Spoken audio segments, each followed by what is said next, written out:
Ser micro ou pequeno empresário não é impedimento para exportar. Existem formas e canais de exportação para empresas de menor porte. Para falar sobre comércio exterior para micro e pequeno empresário, recebemos o professor André Didoni, doutor em Ciências Jurídicas e Sociais e diretor de área de Comércio Exterior e Tecnologia. Boa noite, professor. Boa noite. Antes de mais nada, eu acho interessante o senhor explicar como está o ambiente econômico, considerando que todos falam da recessão mundial. O mundo em que nós vivemos, de tempos em tempos, ele vive um problema semelhante. O último importante em termos de ocorrência que aconteceu no mundo foi a famosa crise de 1929, quando ocorreu o tal craque da Bolsa de Nova York. Houve uma quebra geral da Bolsa de Nova York. Estados Unidos, que comandava, por assim dizer, a economia do mundo, irradiou sua crise para todo mundo. Inclusive, o Brasil pagou boa parte do preço dessa crise, ocorrendo aqui mudanças políticas importantes. Washington Luiz, o último presidente eleito, foi deposto, assumiu o movimento da chamada Revolução Liberal, de onde emergiu o líder Getúlio Vargas. O mundo passou a década de 30 a 40 altamente conturbada, culminou com a Segunda Guerra Mundial. O fim da Segunda Guerra Mundial marcou o advento de um reposicionamento dos países, entendendo que o mundo não podia mais sofrer um outro conflito da mesma dimensão. Então surgiram uma série de organismos internacionais destinados a manter a paz mundial, e na busca da paz mundial foi entendido que era preciso que o mundo desenvolvesse a economia dos países como um todo. Aquela desigualdade entre países desenvolvidos e países não desenvolvidos precisava ser reduzida. E assim o mundo caminhou. A Europa, a partir de 1948, começou a se reorganizar, culminou em 1957 com o surgimento do mercado comum europeu. Posteriormente, na década de 70, com o Tratado de Maastricht, surgiu a União Europeia. Aqui na região das Américas, tivemos a LAUC, nos anos 60, depois substituída pela LAD em 1980. A partir dos anos 80, surgiu aqui o Mercosul. Então, essas entidades surgiram para tentar harmonizar os jogos de interesse dos países para que eles se desenvolvessem economicamente. Nesse ambiente, há um segmento da economia muito importante e que, por vezes, é minimizado em termos de avaliação da sua importância, que é o segmento das chamadas micros, pequenas e médias empresas. Esse segmento existe em todos os países do mundo. Nos países mais desenvolvidos, como Estados Unidos, Canadá, Japão, os países da Europa Ocidental, e em países que estão em desenvolvimento, caso do Brasil, Argentina, Chile, enfim, os países chamados grupo dos países emergentes. É uma característica das micro e pequenas empresas. Elas representam hoje no Brasil aproximadamente 20% do produto interno bruto. Produto interno bruto em um país é o nome que nós damos ao valor de tudo aquilo que se produz dentro dos limites territoriais do país. Então, as micro, pequenas e médias empresas respondem por 20% desse produto. Mas há um detalhe importante, interessante a ser analisado. 58% das micro e pequenas empresas que são criadas a cada ano desaparecem ao final do primeiro ano. Só as demais é que sobrevivem e muitas vezes evoluem para outro dimensionamento de empresa. Há também a ser considerado o fato que alguma tecnologia essas empresas conseguem desenvolver para manter as suas atividades. Cerca de 40% dessas empresas que sobrevivem desenvolvem alguma tecnologia nova, o que é importante.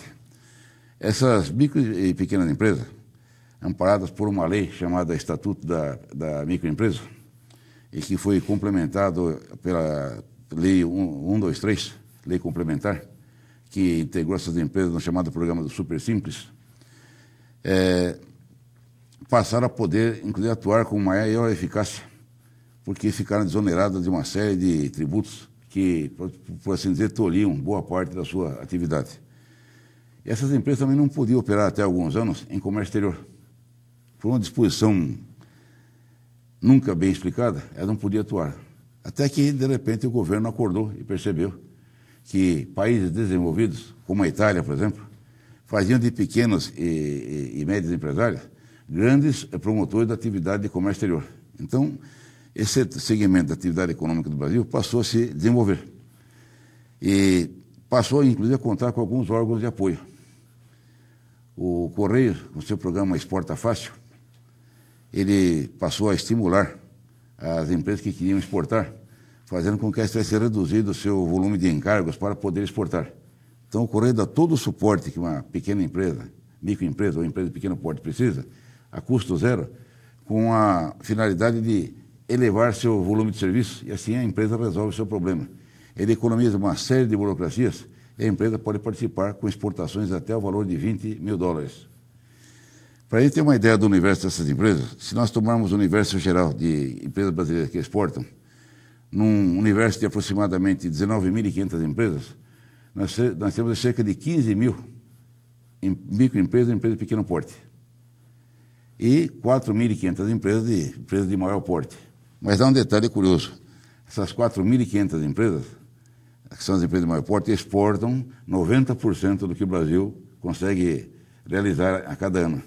E essas 15 mil pequenas e médias empresas exportam apenas 10%. Poderiam exportar mais. Então, com que órgãos de apoio ela conta? Além do Correio, o Banco do Brasil tem algumas agências que se chamam Agência de Negócios Internacionais do Banco do Brasil. Elas dão todo o apoio, orientação, toda a consultoria necessária para que uma empresa dessa dimensão tenha seu suporte para poder exportar a um custo bem mais acessível.